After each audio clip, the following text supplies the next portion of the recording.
Welcome back. Headlines आप जान चुके हैं। बुलेटिन का आगाज करेंगे अहम खबर से। इस्लामाबाद में वजीर आजम ऑफिस में लगी आग पर काबू पा लिया गया है।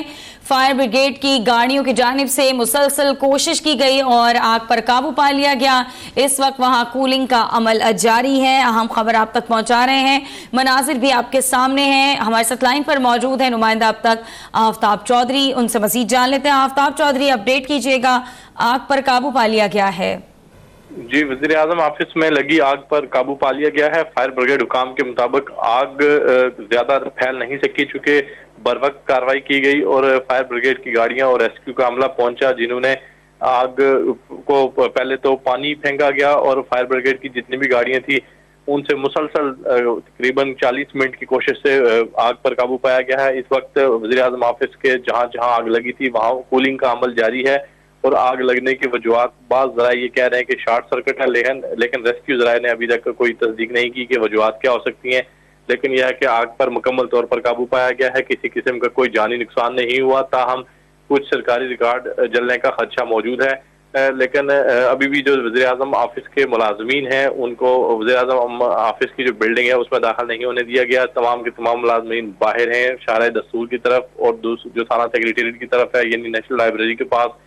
तो जो मुसलसल कोशिश थी उसके बाद आग पर मुकम्मल तौर पर काबू पा लिया गया है। अच्छा, ये बताइएगा कि आग वजीर आजम हाउस की कौन सी मंजिल पर लगी थी और कितनी बड़ी तादाद में वहां पर वर्कर्स मौजूद थे और अभी क्या सूरत हाल है? सबको बाहिफाजत बाहर निकाल लिया गया है?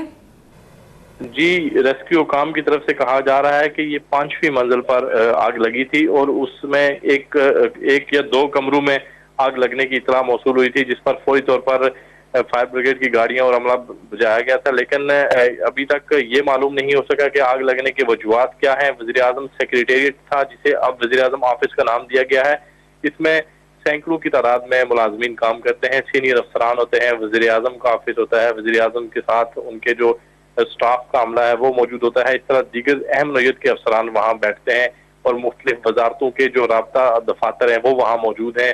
जो मुख्तलिफ इदारे बने हुए हैं, अथॉरिटीज बनी हुई हैं, उनके दफातर भी वहाँ पर मौजूद होते हैं। तो ये सैकड़ों की तादाद में मुलाजमीन होते हैं। तमाम के तमाम मुलाजमीन जब आग लगी तो उसके फौरी बाद उनको बाहर निकाल लिया गया और बाहिफाजत बाहर निकाला गया। कोई किसी किस्म का कोई जानी नुकसान नहीं हुआ, सिर्फ सरकारी रिकॉर्ड जलने का खदशा है। अब देखा जाएगा कि जिन कमरों में आग लगी थी या जिस हिस्से में आग लगी थी उस हिस्से में जो रिकॉर्ड मौजूद था या कोई अहम नौयत का था या उस रिकॉर्ड को भी बचा लिया गया है।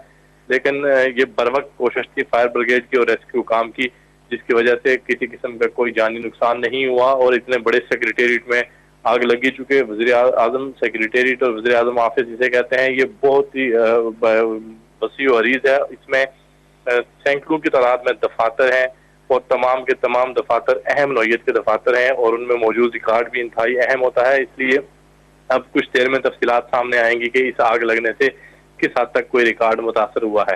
जी, अच्छा, ये बताइएगा कि जब ये वाक़या पेश आया तो वजीर आजम खुद कहाँ मौजूद थे?